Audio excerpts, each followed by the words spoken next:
to wake up, go to work, after work, while you're at work, gamble on sports, go to the bar on the way home, stop at the bar for 3 hours, go to 3 different bars, and then come, stop through, drive through, and go home at 10 o'clock at night, 7 days a week. That's just not normal, right? So, and if that's you that's listening to that, it's not me judging you. It's just saying, hey, reach out, right? Because that is not normal. And there's something there that is blocking you or making you do that we can address that versus the thing, and generally the thing will go away. Down, man. Yeah. I honor and applaud and appreciate you for being able to share this story. And I want to go back for a minute and just make one little reference. I appreciated your full court press, Nolan Richardson. For those of you out there, who the heck's Nolan Richardson? Sports nerd here is thinking, yeah, that's Arkansas Razorback head coach back in the day. They had Corliss Williamson and were trying to win national championship. They think they got one back in the day. So that was part of that. And then the second thing, you started to talk about you and Melinda started dating in '98. Can you give us just a brief snapshot? How did you guys meet? What was that first chance meeting like? In the origin story? We met in college, at Methodist College in Fayetteville, North Carolina, which was essentially her hometown. Mm-hmm. And so that I had went there. I didn't know anything about North Carolina. I just went to the school because of the golf program that I was a part of. Yes. And so we met my junior, her sophomore year. We were in classes together, which means she's really smart and I was a little slow.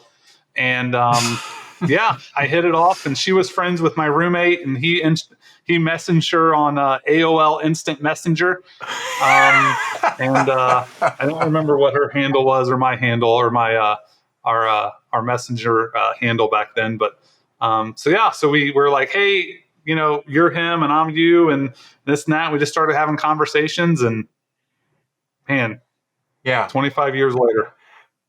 Before we get to the business, because I really want to talk about how you're serving people now, I want to go one last thought. We talked about rock bottom on the couch and having that discussion, getting to that point where you got to the couch, the two of you are there having a discussion.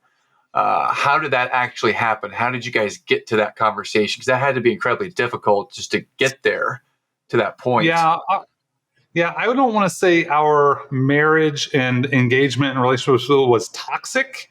But there was always I wouldn't say it's conflict. There was always something there. There was just animosity, right? Yeah. And a lot of it, Melinda she'd be able to pull it up oh, it's right here on my shirt. This is why we were on the couch.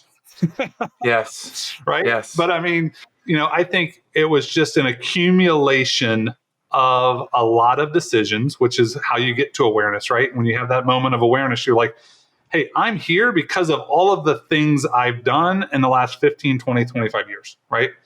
And then you have that moment of decision, and, there was anger, right? There was anger issues because, dude, I was an alcoholic. Yes. Right. And I didn't take responsibility for my actions. I thought it was everybody else's fault. I thought it was normal. Right. And so there was some anger, there was some conflict, very short tempered, not necessarily because of her, but because of who I was.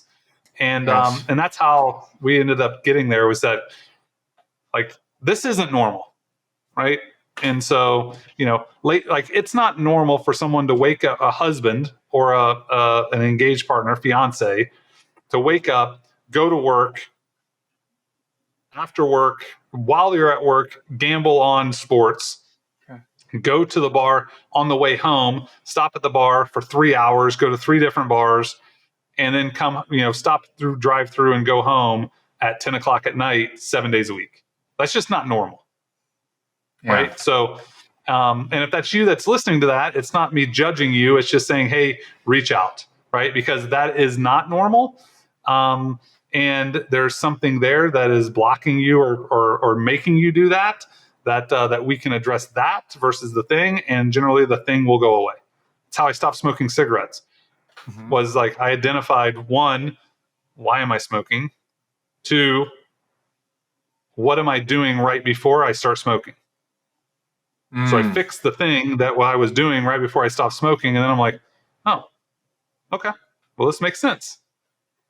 I just don't smoke anymore. I love that you're sharing that, because that's when I was in business, my early single days. I did the same thing. I smoked when I was drinking on the weekends on a Friday, Saturday night.